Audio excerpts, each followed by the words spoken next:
Welcome to the Indiana Basketball Weekly Show, post-game edition on the Gruely True Sports Network. I'm your co-host, Mike Goodpaster, and right now I'd like to welcome in my other co-host. First up, member of the 1981 National Championship team, and more importantly, a 1979 NIT champion, Steve Risley. How you doing, Steve? I am praying to God that we have another opportunity to win another NIT championship this year. I don't know that we'll get there, but we'll talk about that today.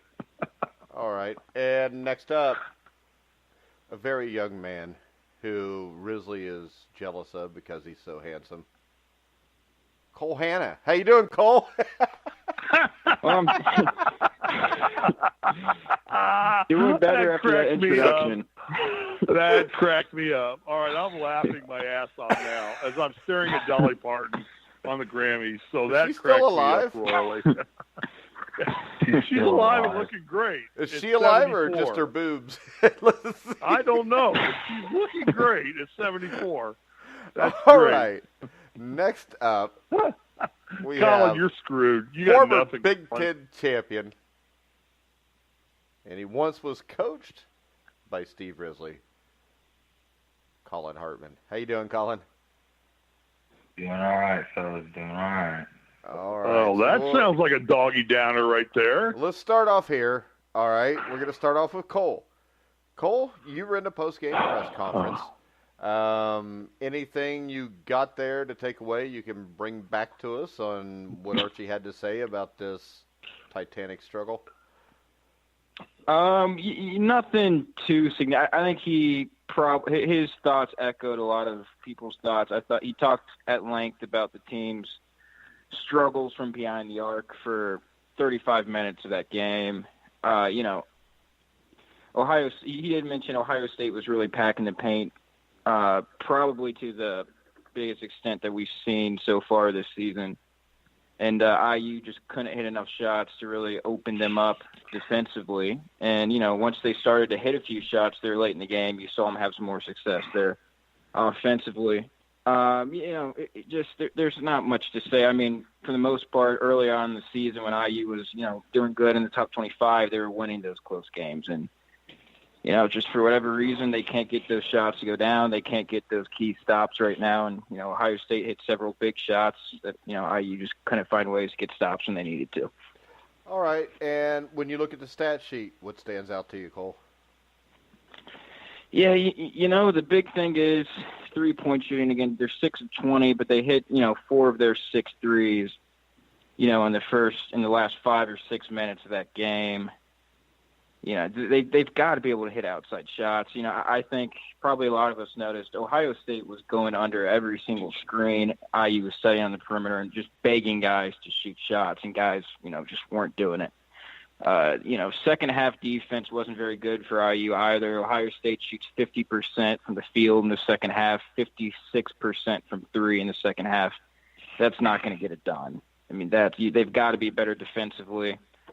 They forced Ohio State into 15 turnovers defensively. It's about the only thing they did well on that end for the game. But, I think three-point shooting and their lack of defense, especially on the perimeter, really hurt them in this game. All right. Collin, what was your take on the game? I know you were there. Obviously, a lot of what Cole said, we did make open shots. There was a lot of frustration from the coaching staff and stuff like that, and we don't have any shooters. And that really takes away from a lot of what we do. It takes away from Romeo's driving lanes. It takes away from, if you watch, obviously they were in the paint on Justin every time, and he didn't even look at the rim. And I think that messed with them mentally or whatever, but because he couldn't shoot tonight either. But it's just frustrating. Coaches are pissed. Everybody's pissed, and it's kind of like a rough environment to be in right now. All right, Steve, what was your take? I don't have a take. I got more questions. Collin, who are the coaches pissed at? Players. What do you mean? Why are they not pissed at themselves? This has gone beyond a player issue now. This is a coaching issue now. Make up so your mind. rebounding is a coaching issue. I'm sorry. I mean, they are not improving. Now, I understand if a team is not performing at a level that you expect them to, and you're paid the money these guys are paid, you should be, as an athletic director, as a university president, as a fan, as a season ticket holder, expect performance to get better because you recognize where your weaknesses are. And you go to practice on a day-to-day basis and you improve those weaknesses. Or you mask your weaknesses and play to your strengths. I got to tell you, having played for one of the greatest college coaches in the world of all time, I'm not seeing that happen. I'm seeing this team continue to make the same mistakes over and over again and not getting any better at what we all agree is we're all frustrated with. So who are the coaches pissed at? I have the same answer. I mean, it's pissed at the players because I know that a coach can only do so much. The players are the ones in the game. It's plain as day. It is what it is. You can drill it in practice. I mean, it is what it is. But if you can't coach 50 balls, not getting the 50-50 balls, not getting the loose balls like that, giving up 10 offensive rebounds a game, stuff like that, that's all heart and hustle. Okay. All right. Well, I mean, nobody coached me to do that. I had that in me. I was on the floor for the 50-50 balls. No coach was like, I taught Collin that. No, I brought that to my game. I brought that to the team. No coach, not you, not Coach Crean, not anybody brought that to my game. I brought that to my game. And I'm telling you, in my era, that was coached into us. This is not your era. That was 30 years ago, Steve. 40 years ago. 40 years ago. You just made my point even more. Well, but that doesn't change. That doesn't change in the fact that you can coach. You know what? Because you go learn how to get a loose ball. You go learn how to have heart, how to dive. You go learn that shit, and you. It's not just a natural thing. Some players like Isaiah Thomas and Magic Johnson and Larry Bird and Wilt Chamberlain have that shit in them from the word go, and they're born into it. The rest of us work at it, Collin. That's what we do. I worked at it, and I was coached and trained and taught how to do that. And it was painful. It was hard. I didn't appreciate it. I didn't like it. But you know what? It was drilled into me that when there's a loose ball on the floor, I knew how to knock your ass out of the way and go get the ball. And that's what I did. But nobody taught me that. And maybe it was blessed to you. Maybe you're God-given. And it was blessed to you. It wasn't blessed to me. All right? I had to go learn how to do that. And I had a coaching staff that taught me how to do that. So I could take my inferior talent and go beat somebody to a ball, to a rebound, to block out, to take them out of the play, to deny a passing lane, to get a screen set, to get my shooters open, to get them a good shot. I was coached and trained how to do that because I wasn't that good. I was not. What would you do with these players? I'm not that good. Clearly, I was a role player. Well, no, you scored more points than I did. You just said you scored more points than I did. No, I wasn't. You scored more points than I did. So that you remind me of that crap all the time. You scored more points than I did, so you're more talented than me. But yeah, I did all that stuff too. I wasn't God-given. Well, I'm just saying. The mindset, the mentality. So what would you do for these guys? If you were the coach, what would you do day in, day out? Well, I would have to be at practice. Okay, all right. First off, none of us are at practice. So how do we know? What would you do, Steve? Just answer the question, dude. I would get to the fundamentals and go back to the fundamentals and say, here's how things happen. They don't happen by talent. They happen for a reason. And if the reason and your effort isn't there, and what I'm not seeing out of this basketball team is effort at all. They take what's given to them. They don't play hard. They don't have a will to win. And I would assume if you don't have a will to win, you cannot have a will to prepare to win, because you have to have a will to win before you even have a will to prepare to win. I don't see it out of these you're stating the basketball. obvious right now, but you're stating the obvious right now. Like, all this stuff is obvious, but what would you do as a coach right now? You haven't answered my question yet. What would you do day in and day out in practice? What one drill would you do?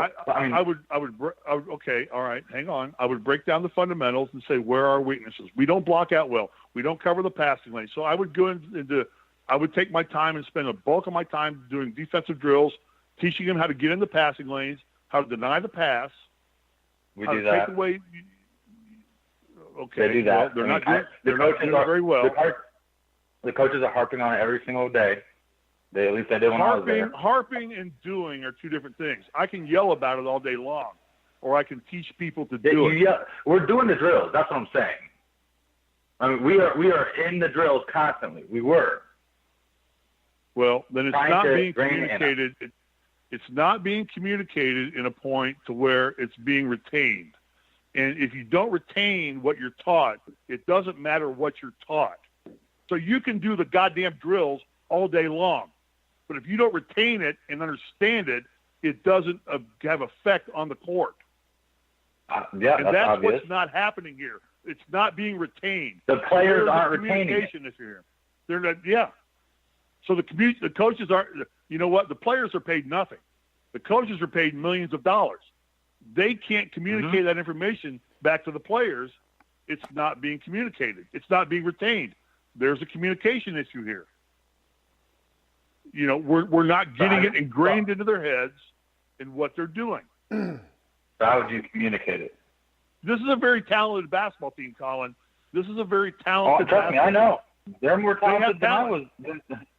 Trust me, I know. It's as talented a basketball team I've seen in Indiana in 15 years.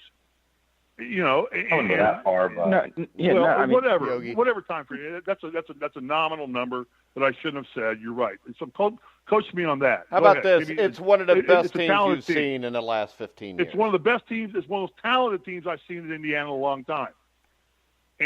But it's what's happening here is, if the coaching staff is more than adequate, it's not being delivered in a way that it's being retained and executed. So execution to me falls on, when I was a manager in my job, it was up to me to get my team to execute. It was up to them to execute, but I had to teach them to execute. I had to coach them to execute. I had to constantly coach them to execute. And if they weren't executing, I had to make changes. I see no changes being made. I see the same guys being played, the same guys starting, the same shit going on every game, and I see nothing happening different. How about this? You know what? The definition of insanity is doing the same thing over and over again and expecting different results. And you aren't getting different results. All right, I'm done. My point is this. Hold on. Because what Collin said, that nobody ever taught him to be the aggressor and to go after the ball, that over 30 years that I've coached, I find to be true. People are born. You either got heart, you got balls, or you don't. So my only problem with the coaching here is this: the players he has picked. Because if you bring he didn't pick these players. These aren't his players. Well, some of them are. Still got players. Some of them are. Some of them are, but hold on. Yes. So once again, I still don't think this is a lost cause. I think this year may be, but I think when you go recruit players, you don't recruit players that are soft. I don't think Romeo is necessarily soft. And the other thing I'll come back to is this. You know, you can dive around on the floor all you want, Steve, and you can have somebody yell at you all you want. But you know what? Bobby Knight picked guys like you, Brian Sloan, Steve Isle, because they weren't pussies.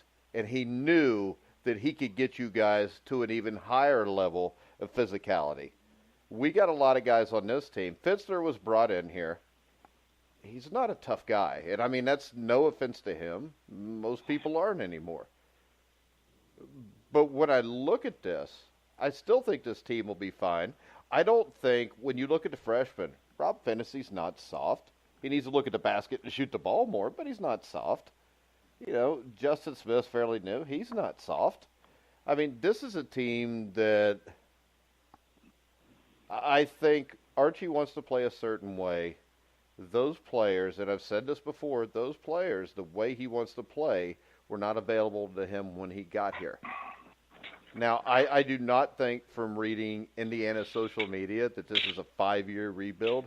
I think this should be a team that is significantly better next year, whether they lose Romeo or not. They're going to lose Juwan, but there's a lot of young guys here that can play. They're bringing guys in that can play. If 2 years from now we're sitting here talking about the same thing, then Archie can't coach. But right now, the juniors and seniors were not guys that Archie brought here. And when I watch this team play, they play without heart. But there's a point where I very rarely coach somebody. If they were a freshman in high school and they were soft, maybe 10% of the times those kids turned out not to be soft when they were seniors and matured. But most of the time, soft is soft. Guys like Collin and you, the way you guys played, it didn't have to be coached into you. And the thing is this, I've seen Chris Mack coach. I've seen players do loose ball drills, diving on things, running into each other, killing each other. But that's what he recruits. And when he went to Louisville, it was so easy to turn around because, Rick Pitino has shooters. But Rick Pitino always had some guys that would get after it. It's because they wanted the best strippers and the best lap dances, but they still got after it either way. So what we're seeing here is still a little bit of holdover from the Crean thing, and I think Crean did a great job here up until the last couple of years.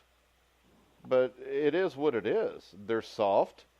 To me, the only way this can be changed, and if you want my brand spanking new idea for turning this around, anybody that is not going to be here next year, the way this is going, I would not play right now.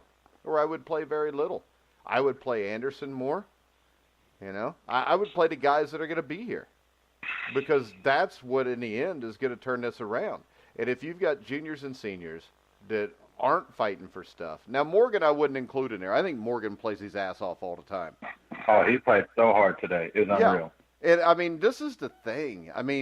The sad thing is, I know we've had this conversation before, and I have seen leaders that played hard, that everybody just kind of followed them and did the same thing, Collin. You don't have to be vocal, but most leaders are vocal. But if you are a guy, that's out there, and you see this guy doing that, you ought to be ashamed of yourself for not giving the same effort. Right. So, what if this goes to 13-13? Is there a point where, if Romeo Langford's leaving, why are we playing him the last 5 games of the season? I know it's not popular, but I'd rather see Anderson get the playing time to become better if Romeo's out of here and we got a chance to do nothing. And to tell you the truth, I would just as soon not go to the NIT as I would go to it and win it.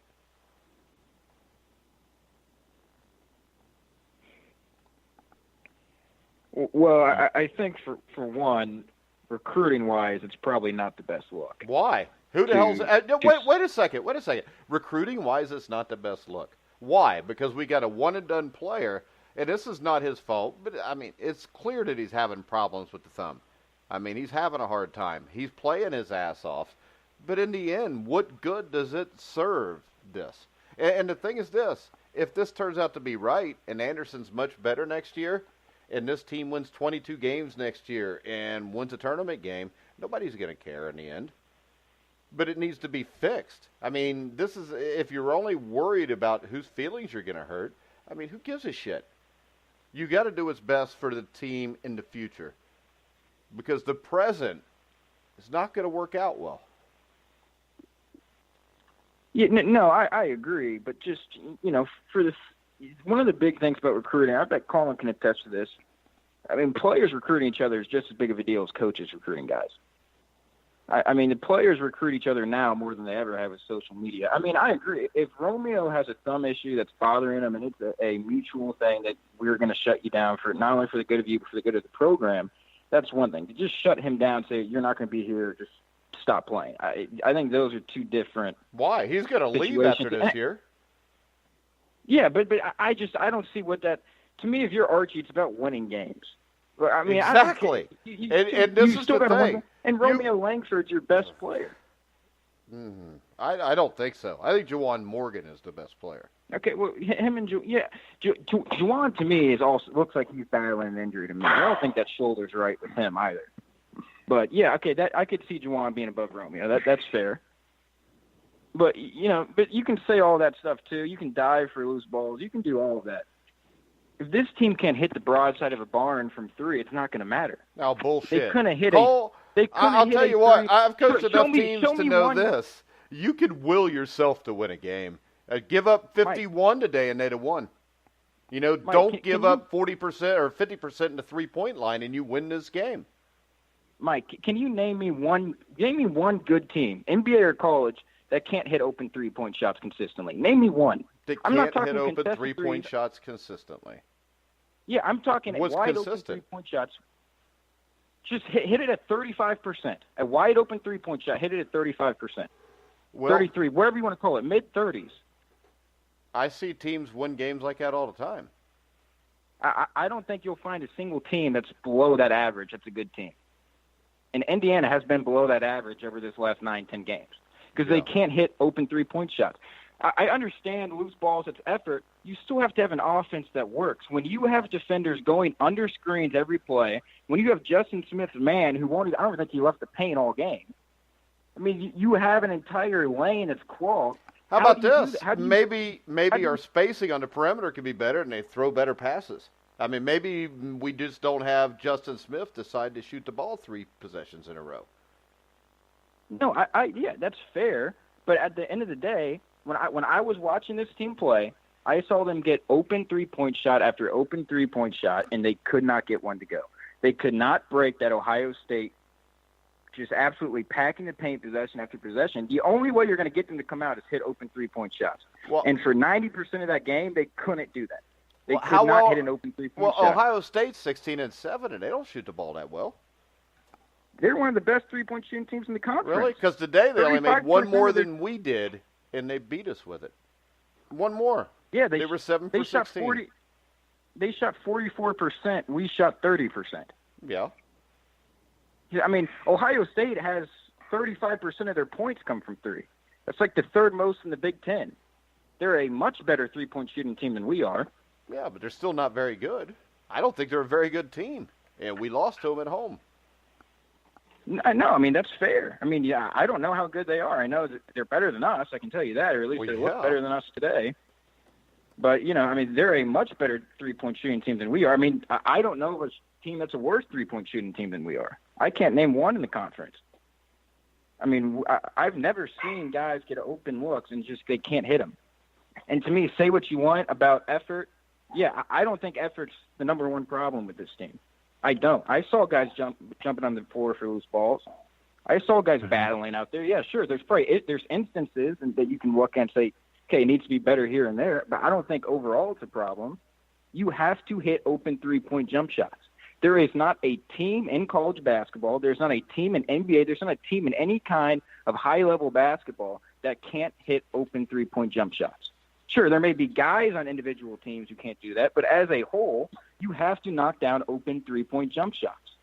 Basketball as a game is trending in that direction. That's why the analytics guys, they're all over the 3-point jump shot because it's the most efficient shot in basketball. And we can't hit that shot.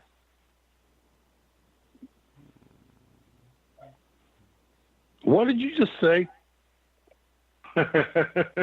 Really? Seriously?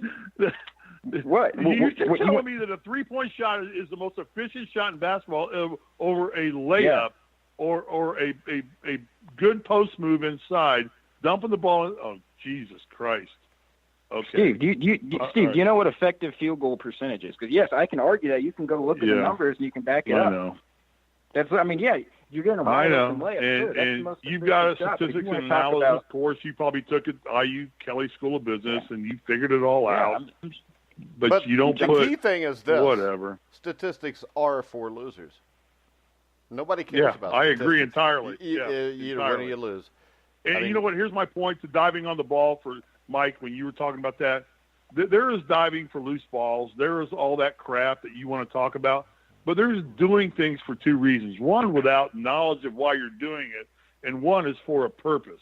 Indiana does not exemplify in any way, shape, or form to me that they have any purpose in what they do when they're on the court. They don't play for a purpose. They don't have a rationale. They don't have a modus operandi. They just go out and play. And that's why they're getting drilled by idiot teams like Ohio State. They don't play with a purpose. You die for a loose ball. You know what? If Collin and me were going for a loose ball, the first thing I would do would put my elbow in Collin's mouth and knock 2 teeth out of him and knock him the fuck out of my way. Then I'd go get the ball. Because my purpose would be, I just want to kill him. That's my purpose. Because I don't want him bothering me again for the rest of the game. There's no purpose with this basketball team. There's no purpose in the coaching. There's no purpose in the playing.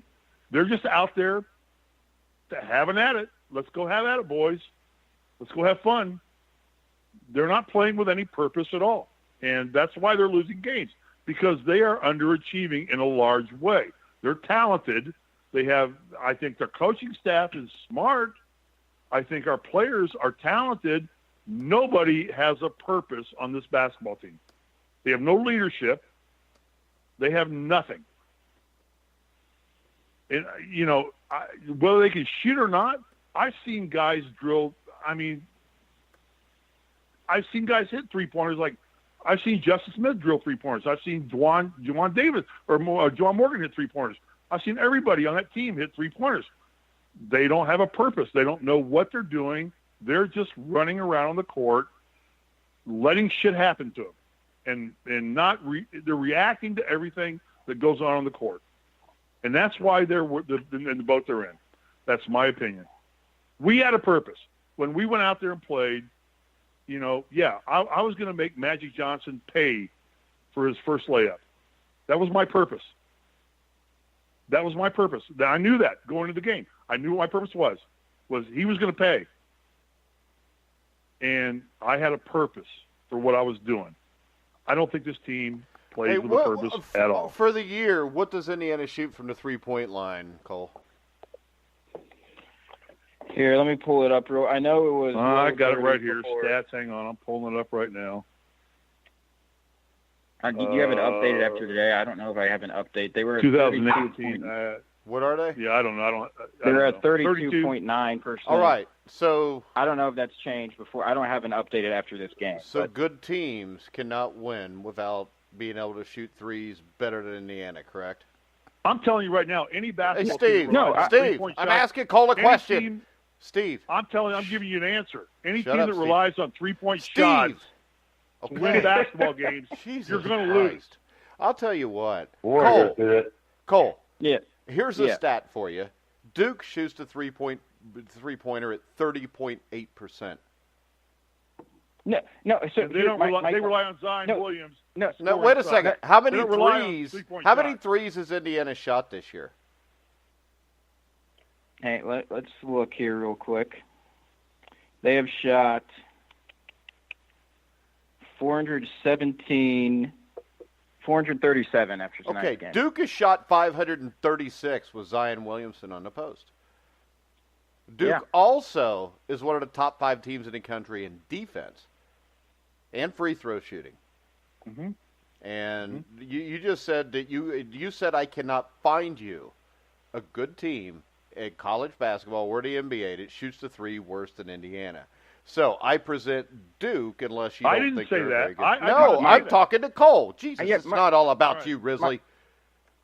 Mike, can I just let me offer a you know what? Here's the deal. Hey, how about this? Kansas State ranks below Indiana, I missed too. part of NASCAR today. I missed the dog agility training, Westminster Kennel Dog, to watch IU basketball. And I'm pissed off that I watched the IU game so I could do this damn show, but I could have watched the NASCAR race. I could have watched the Westminster Kennel Dog. You recorded both of them. And I'll watch them later on tonight. But I could have watched them live and enjoyed them. Go ahead. Mike, Cole, but whatever. Mike, let me offer Colin's gone. Colin, will you be quiet? Cole's talking. So let me say, is Colin still here? Yes. Shut up, Steve. Let Cole talk. Yeah, let Cole talk. If Indiana was shooting 32.9%, I'd be satisfied. Right? That's what they are in the year. That doesn't matter. That's not affecting their recent play. Go look at their losing streak. When they played against Maryland, 7-17. That's probably the last time they shot from 3-point ball at a respectable clip. Go through their losing streak. Look Michigan State. Guess what? They won that game, right? That's like the one time in this losing streak they've shot the ball well. Go back and look at their games. Look against Nebraska. What did they shoot from 3? 2 of 14, right? They lose that game. Okay, go back to their next game. Who do they play after that? You go to at Purdue. What do they shoot from 3 in that game? 4 of 20. 20%. You can go through every game that you want, but you sat right here and said you could not show me one team that shoots the ball from 3 worse than Indiana in college or the NBA that is any good. I give you Duke, 2% less. But my point is, where Indiana was shooting when they were 12-2 or whatever they were on the season, to where they're shooting over these last 8 or 9 games are 2 completely different numbers. Those are 2. I guarantee if you want to look at the statistics through those first 14 games and where they are since then, you're going to get 2 completely different percentages. And I will guarantee you that number is significantly lower than 32.9%. Because the first 14 games, they played like 3 good teams. Sure, they played Marquette. They played Louisville. They had most of their good wins. Yeah, and Marquette and Louisville were not very good teams at those point in the season. Oh, Marquette was good. Are you kidding me? They were top 25. Yeah, they were top 25. Marquette was top 25 at that. They might have been number 25, but I believe when they went into crapper was right before that, and they had a bad little run there.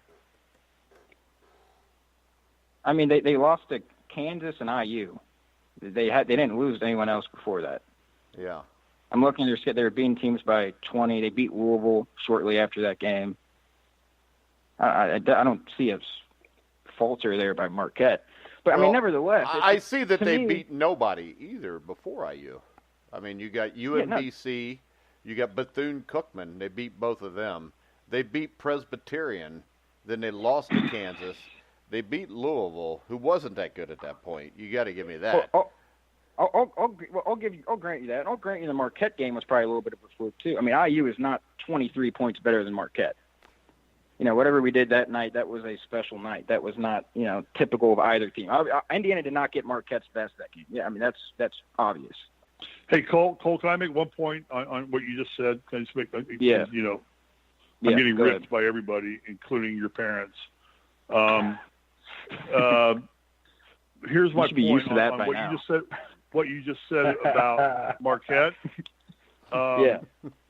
If they did it once, why cannot Indiana duplicate it? My problem is they don't duplicate anything. They had a great moment against Marquette, and they cannot duplicate it. I beg to differ. I've seen duplication for 9 of the last 10 games. Okay, in the wrong direction. All right, but so go ahead, Cole. Because like I said, I'm getting texts and hate mail from everybody. So fine, I'm done. I'm shutting up. I'm watching the Grammys. It's tough to say, Steve, because honestly, I think a lot of this team's issues are between the ears. Okay, I don't think this is all X's and O's that are the problem. I don't think coaching. I don't necessarily agree with that. I think there's aspects of it that are coaching. I don't just think you can say it's coaching and that summarizes it. I don't think that's part of the. It's like I think made my point clear. I think shooting's a big issue. Archie, if Archie was out there shooting for him, I bet they'd be shooting a lot better because Archie was a great shooter, but he can't go out there and shoot for him. But I agree. There's aspects of coaching. Don't get me wrong. This team is obviously not playing to its full potential. Archie's the head coach. Archie's getting paid millions of dollars. It has to reflect on him. I agree with that 100%. I just don't think you can just say, it's coaching, and that summarizes this team's issues. I think part of it is teams have figured out how to guard us. If they leave you, they pack the paint, make you hit open jump shots, and IU's offense has been significantly worse since that happened. Marquette didn't have that blueprint when we played them. Louisville didn't have that blueprint when we played them. That's been something that's come in Big Ten play. Well, I think that's part of it. My question is this, Collin. Is there anything, could this team change the way they play? Because they've played the same way, they're getting the same defense, they're still having problems with it. Isn't there anything they can change here? Well, see, the thing is, I think because they are packing it in. Like I said, they literally didn't guard Justin past the free throw line, past 15 feet. And that's when Romeo started turning the ball over because they could help off. And guys like that, they couldn't thread the needle anymore on the roll passes because they were sinking in, blocking the roll on the backside. And it messes up everything that we do because we don't have anybody that can shoot the ball. And shooting the ball is part of the game. We don't have anybody that can shoot the ball to relieve any pressure. Fitchner hit one today, and that was out of a scramble. All right, is there anybody, from watching the game, Collin, is there anybody that when they get an open three, you see the other team scramble at? I don't know. I feel like, to be honest with you, I feel like Devontae Green is our best three-point shooter right now, just by looking at it. I agree. He's the one, and the thing is, he is the one that shoots it with the most confidence, hands down. Well, no question about it. That's kind of like being, the least fat chick at fat camp. Well, at least it has a chance. If you don't shoot with confidence, your numbers go down, way down. Especially with us losing the way we are. Nobody shoots it with confidence, and so that's why everybody's scared to miss. Because it keeps happening over and over and over and over again. And everybody, like Cole said, it's between their ears. So then you have no shooters.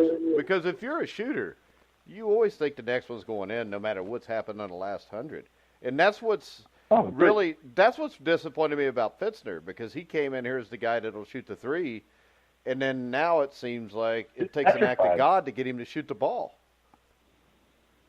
What did he shoot? He shot one day and missed it he got blocked on a shot today or something. He turned it over or something as when he first got in. And he messed up somehow and they got the ball. And I watched him walk back and kind of his demeanor, and he kind of looked, you can tell by people's demeanor, he looked like, dang, again, he looked defeated already. Yeah. And he looked very, very, very apologetic and kind of tuck your tail kind of thing. And that's demeanor.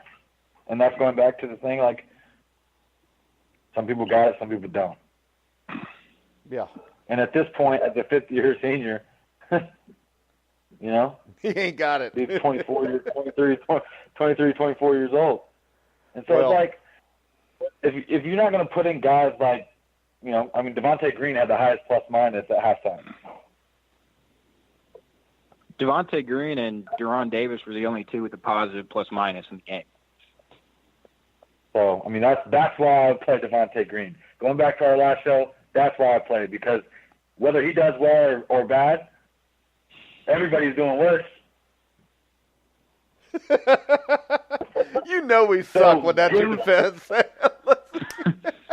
No. At the end of the day, I would rather give the opportunity for somebody to play well, shoot the ball well, shoot it with confidence, try to make a play. Yeah. Well, to me, the guy they got to get going, Collins, Rob Finney. That guy, there were multiple times he had an open look from three and looked scared to shoot it. That was their best three-point shooter earlier in the season. And they were playing well. He was shooting 40% from three. And now he looks afraid to look at the rim back there. Between his ears. Yeah. Well, it's such a mental game on the with this bright team side, right now.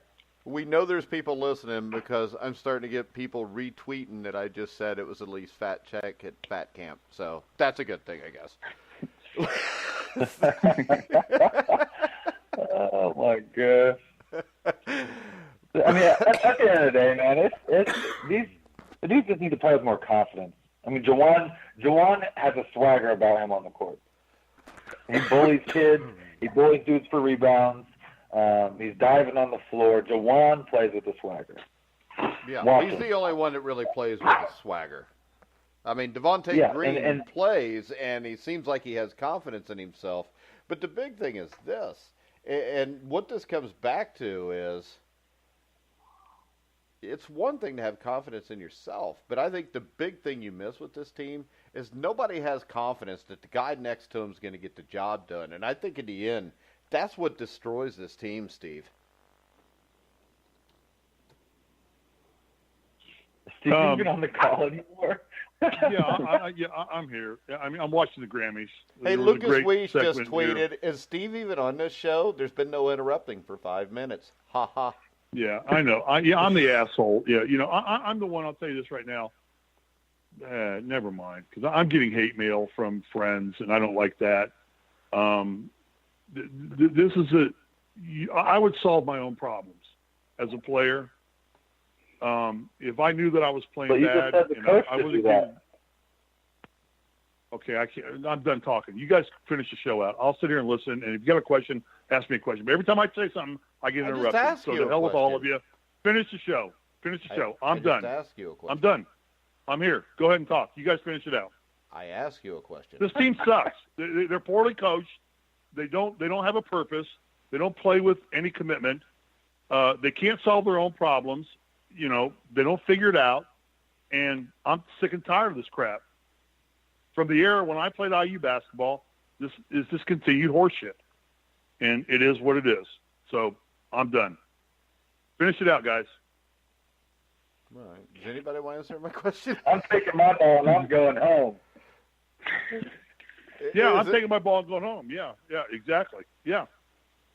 So I guess nobody's going to answer my question? Yeah, what do you ask? What's your question, Mike? I already asked it. It was like 5 minutes ago, but... What is it? You can't remember it. Yeah, I remember it. I know what I asked. And I thought it was a good question. But what the hell? You were watching the Grammys or whatever kind of shit show you were watching there. But Alicia Keys is doing a hell of a job right now. She's winning. What's she winning? I don't know. She's got putting a great performance on. Okay. Collin, what do you think of Alicia Keys? Yeah. Do you like her? Do you think she's a good singer? I don't know. I'm focused on. Do you think she could shoot a wide open three, Collin? 15 Grammys. I say she's pretty good at what she does. Why? Because she won Grammys? There's a lot of great singers that have never won a Grammy because they're. All right, go back to basketball. Just leave me alone. You wouldn't answer the question. I'm pissed off. I pissed off. Hey, Mike, ask me that question. I'm pissed off. You do remember my question, don't you, Collin? Somebody's got to. I'm making an ass out of myself. You know what? I don't buy shit, and you're getting shit right now from everybody that's involved in the program. This team is better. It's better than this. It should be performing better. It should be coached better. It should be played better. And we're going to sit here and yuck it up and laugh about it and say, I'm going to accept it. I'm not going to do that. So you all can have at it. We've been joking for the last 5 minutes while I wasn't talking. We all been laughing. I asked funny. A serious question that you don't even know what was said, so how would you know that it was joking? For another year, we're out of the tournament. We're hoping for an NIT bid right now. That's where we are again. This is Indiana basketball. This is a program that 40 years ago, I was part of a group of people that started to build this program that was built long before I got there, but rebuilt it, built it again, and this is where we've gone back to. And it's an ongoing process, and it's just doggy doo-doo. And somewhere, somebody's got to step up and say, we need to be above this, or we're not Indiana basketball anymore. You know, we're just Morehead State, we're Ball State, we're Illinois State, we're Cal State Fullerton. We're not there anymore. We're done. We're gone. This is too long for us to be this mediocre and to have this crap happen to us on national TV. You know, it's old, and I'm tired of it. And as a player who has banners on the wall, this is no fun anymore. So I can't sit here and yuck it up about stuff when I watched what I watched today, and I've watched it for 9 of the last 10 games. I can't do it anymore, guys. I'm sorry. If you want me off the show, I'll stop doing the show. I don't care. I can't do this anymore. No problem. Move on. Yuck it up. Yuck up what?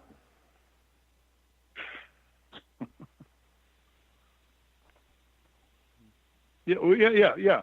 And a good friend of mine just said, we've accepted what we are. We've accepted what we are. We make excuses for why we don't perform at a higher level than we do for it being Indiana basketball. It's not what I built.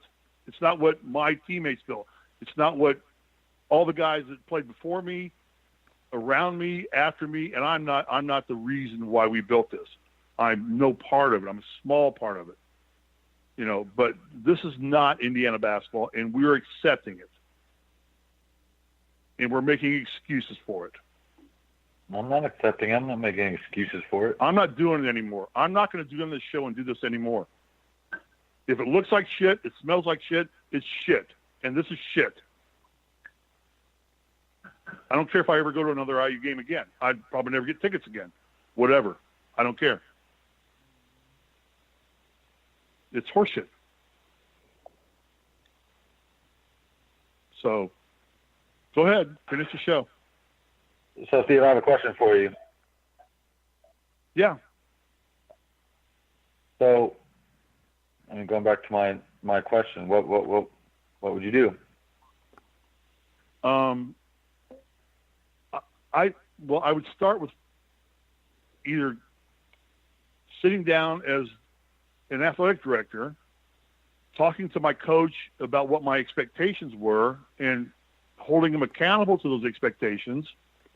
And I would give Archie Miller time.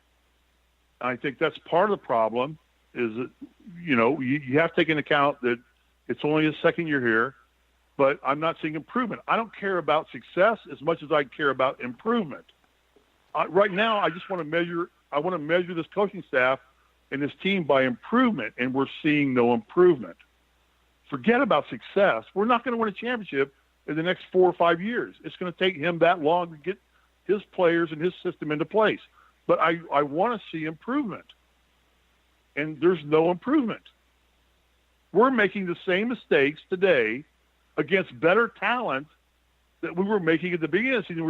We were saying we have a weak schedule, we're playing weak opponents, we're getting away with it. And I said that. You can replay every damn show we've done on IU basketball. And I'll tell you, I said the same thing. We're getting away with it because we're playing weak talent. Now we're not playing weak talent, and we're not getting away with it. And we're not improving. And that's the problem. So I would sit down as Fred Glass and say, Archie, paying you a lot of money. We're not seeing improvement. I just want to see this team improve on something. Just get better at anything right now. Instead of the damn uniforms they're putting on.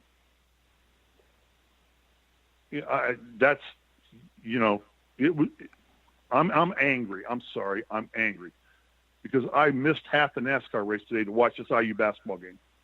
And I'd have rather been watching the damn NASCAR race. And I should have been.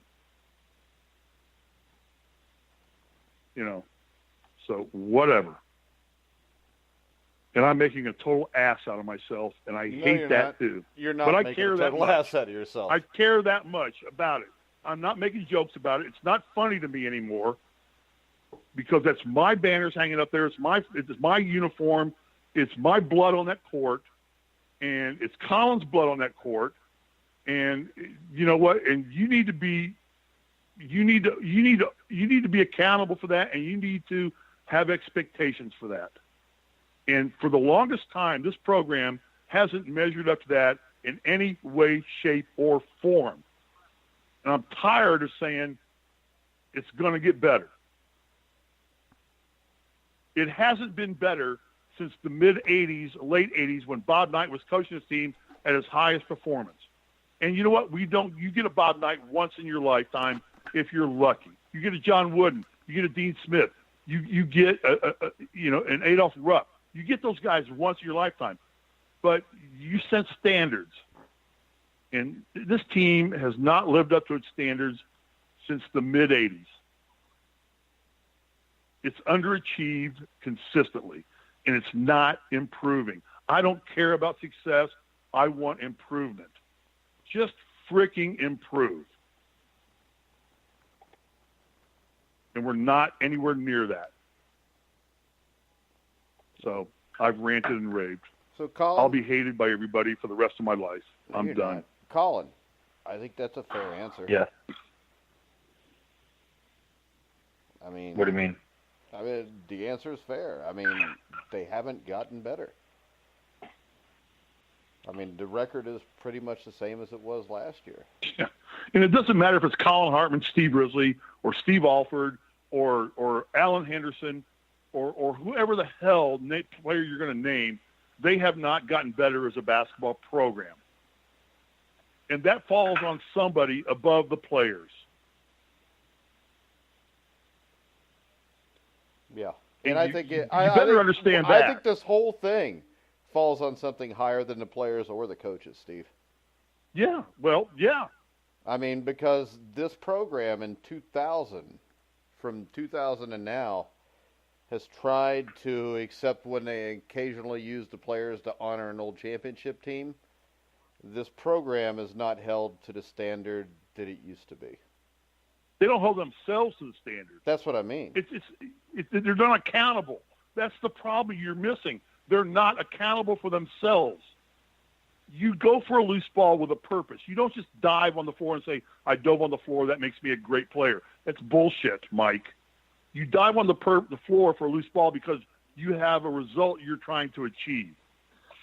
And this team does not understand that. This program hasn't understood that for a long period of time.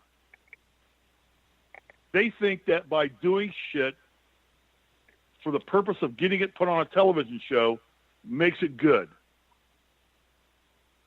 This team has no desire to win, no will to win, no will to prepare to win. They don't know how to win. They don't, and I'm sorry. I mean, like I said, I have a ring. I'm a national champion. I've got an NIT championship. I've got 2 Big Ten championships. I understand what it takes to win at the highest level, at that level of the game. And I've been coached by one of the great, if not the greatest college coach of all time, one of the greatest college coaches of all time. They have no clue. They have no clue. I'm done. I'm not going to be on the radio ever again in my life. I just went off on the deep end. Whatever. I don't care. Anybody else got anything? Crap. I hate this. Collin? Good. Yeah, I mean, I think Steve pretty much hit the nail on the head. I mean, I can't disagree with anything you said. Neither can I. But, Collin, any final words before we wrap it up? You guys have fun. When's the next game? Saturday. Let me see. Schedule. Saturday at Minnesota. Y'all have fun. I'm sure I will not be allowed to be on anymore.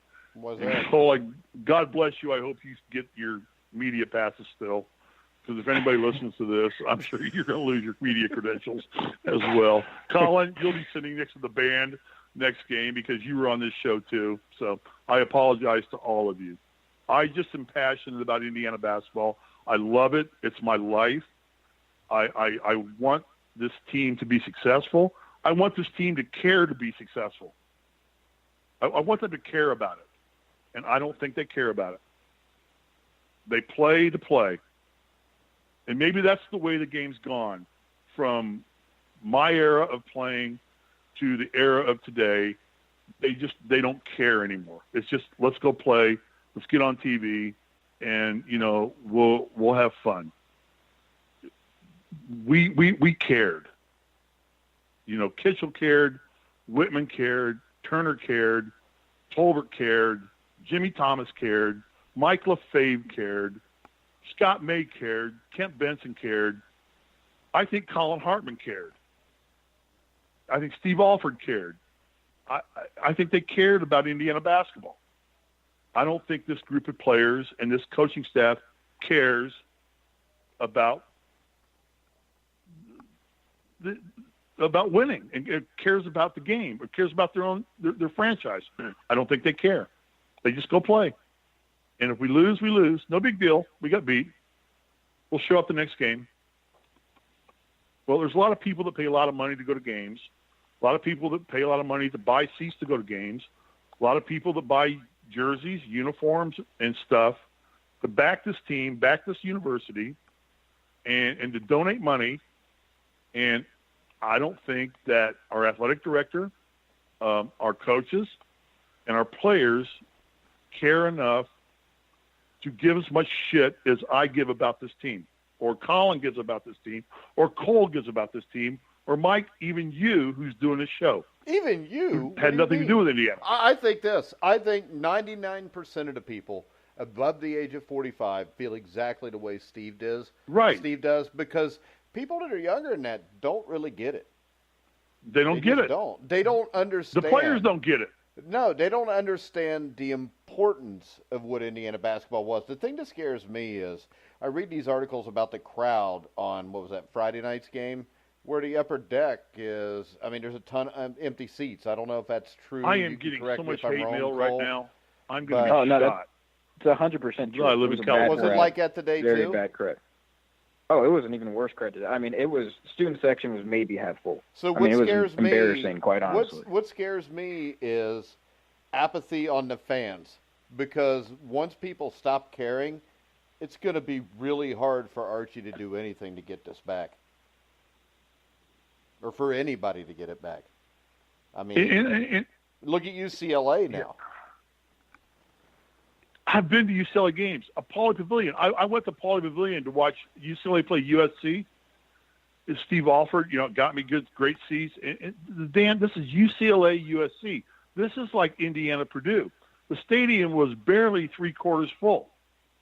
This is Pauley Pavilion. I mean, this is the mecca of college basketball. And I don't get it. I just don't get it. But I only care about Indiana basketball because it's my lifeblood, and it means the world to me. My office right now I'm sitting in right now is decorated in all of my IU memorabilia. Everything that I've taken from this game, it gave back to me. It's all here. And we joke about being a Hall of Fame member. I'm a Hall of Fame member because of Indiana basketball and because of playing high school ball there. But I owe this university my truth. And I think that the university owes us the same effort that they gave us in the 70s and 80s and the 90s. And I don't think we're getting it from anybody. Not the administration, not the coaches, not the players, nobody. And, I feel bad for the fans because I'm on Twitter and I follow 150, 200 different IU fan sites. On Facebook, I follow 150 fan sites. I don't know. I can't even count them. But people are really they're disappointed. They're hurt. They feel the pain. And I don't think the university or this basketball team has any idea what that pain means to those people. Yeah. I walk out today, and even today at 60 years old, some 40 years old removed from ever being a part of this team, people want my opinion.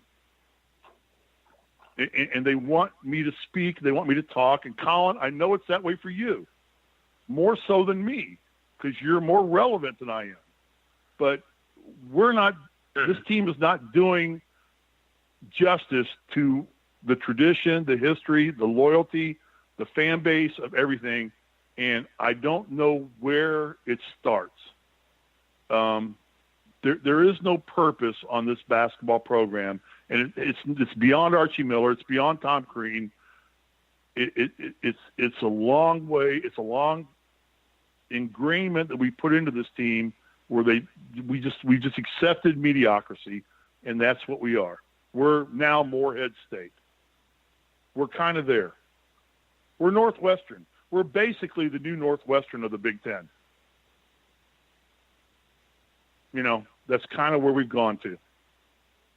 And that's very sad for a state that's enriched in the game of basketball like Indiana is, and a state that embodies loyalty, tradition, and Indiana has not embraced that in any way, shape, or form. And shame on you, Indiana, across the board. All right, and guys. I'll never get a calendar or a media guide from Indiana ever again. I get that, but that's okay. I spoke my piece. All right, guys. It was hard for me. It was hard for me. It was hard for me to watch today. Very hard. It was hard for everybody to watch, especially if you used to watch when it mattered. And I'll just leave this. I think Archie Miller's a hell of a basketball coach. No, I love Archie Miller. Hold on. The future of this program. This is the thing. I don't know if he is the future of this program because what's above he is him. For now. And no, it's above what him. I'm saying is this. Right now, if Archie Miller goes somewhere else, he's going to win a lot of games. He's going to make a Final Four because he can coach basketball. Mm-hmm. This is an administration that for the last 18, 19 years has tried to forget what never should have been forgot. I mean, Bob Knight did things that should have got him fired. But this program should not have turned their back on everything that happened at that time and before that time. And That's they've done that. Saying. You're right, and Mike. The thing great, is this. Great observation. I can tell you this. I have high schools call me all the time. I coach my kids' high school team right now, one of the coaches on it, and they call me all the time, and they interview me to be the head coach. And I'll go meet with their administration, and 9 times out of 10, they're all complete freaking morons, so I don't deal with it. Because no matter how great a coach you are in the end, if the people that run the school and run the athletic program don't care or are incompetent, this is what happens no matter how good of a coach you are. So I'll leave it at that. Cole, you got anything to wrap it up on? Well, it's tough to follow Steve's speech there, but I'm sorry, guys. I am so sorry. I'm sorry. Is that what you believe? No, you're right. You said what you believe. Right. I believe everything I said, but I know I put everybody in an awkward position. No, you haven't. I get that. You haven't. But I believe what I said, and I will stand by it to my grave. This university needs to get over Bob Knight, and until they do that, this is what we're going to get. They need to get Mike. You're so right. They need to get over Bob Knight, and they need to embrace him and relish him, and but they've got to get over him. And I feel bad for Archie Miller because I feel bad for Tom Crean because I thought Tom Crean was actually a good coach, and he put more players in the NBA than Kelvin Sampson's got a team ranked in the top 10 in Houston right now. Top 10, yeah. And look, but this university cannot get over Bob Knight and how his career ended. And they want to, I know. I'm saying what you said. Mike, you said it so eloquently. I'm sorry. No, I mean, it's true. When you look at this, everyone, I went and covered the first 4 last year, and Mike Davis was coaching Texas Southern in the tournament. I mean, so at some point, when everybody that leaves is successful, and the guy you bring in was successful before he got here, and you're not a success now, that tends to make me think that I don't think Archie Miller forgot how to coach overnight. I think this is something that is systemic in the university, and, people need to get over this shit that happened with Bob Knight, because it's over with. I don't like it. I didn't like the way he went out, but I mean, tough. It doesn't take away the 30 years before that. It doesn't take away what a guy like Branch McCracken did. And we just need better administration here. And I know we were close to having Fred Glass on the show, and we probably won't now. But if he wants to come on, we can do that Wednesday night. You got to give him a call, Steve, and let him answer some questions. Collin, you call Fred Glass. I don't think Fred Glass is going to take my call. I was actually going to leave Collin out of the show to save his tickets. I know. Right now, I'm just trying to protect Collin and Cole. That's all I'm trying to do right now, because I really don't give a damn about myself. I'm old enough that I don't care anymore. I just want to see Indiana be Indiana again. And when you put that red lettering on the front of your jersey, however new and pretty it is, I just want to know that we're going to go in and win games and that we're not winning and be respected. And right now we're not respected as a basketball program. And the sad thing is that hurts. Juwan Morgan deserves better than this for his last season. He deserves better. The players deserve. Romeo Langford deserves better. They all deserve better. Archie Miller deserves better, but it's not coming from administration above that. They aren't getting the respect they deserve, and that's a great point too. I feel bad for Juwan. I feel bad for Romeo, for Devon. Rob, Devontae. you can name all the players. Even Fitz. Yeah, the entire team, and for Collin, and for Collin Hartman. Yeah. Who didn't go to the locker room today. He went to the game, and he didn't walk. Collin, you didn't go to the locker room after the game, right?